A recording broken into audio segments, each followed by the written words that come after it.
તો વડોદરા શહેરના સુલતાનપુરામાં ચપ્પલની દુકાનમાંથી ગ્રાહકના પર્સની ચોરી કરનાર મહિલાને ક્રાઇમ બ્રાન્ચે ઝડપી પાડી વધુ કાર્યવાહી હાથ ધરી છે। વડોદરા શહેરના ગોત્રી વિસ્તારમાં રહેતા સોનલબેન ગત 5મી તારીખે તેમના બહેનપણી સુચિતાબેન સાથે મંગળ બજારમાં ખરીદી કરવા માટે ગયા હતા।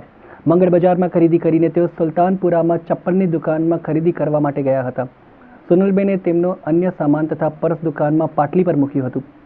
ચપ્પલ ગમી જતા તેના પૈસા આપવા માટે તેમની પર્સ જોતા પર્સ ગુમ થઈ ગયું હતું। તેમના સામાનની થેલીમાં કે આજુબાજુમાં પણ પર્સ મળી આવ્યું ન હતું। તે પર્સમાં રોકડા 25,000 સહિતનો સામાન હતો, જે અંગે તેમને વાડી પોલીસ સ્ટેશનમાં ફરિયાદ નોંધાવી છે। ક્રાઇમ બ્રાન્ચે ફરિયાદના આધારે તપાસ શરૂ કરી હતી, ત્યારે પોલીસને તવક્કલ એપાર્ટમેન્ટમાં રહેતી યાસ્મીન બાનુએ પર્સની ચોરી કરી હોવાની બાતમી મળી હતી। પોલીસે યાસ્મીન બાનુ અલદાદને ઝડપી પાડી હતી। પોલીસે ઘનિષ્ઠ પૂછપરછ કરતા યાસ્મીન બાનુએ જણાવ્યું કે પર્સ તેને ચોર્યું છે અને 25,000માંથી 10,000 ખર્ચ થઈ ગયા હતા અને 15,000 બાકી છે।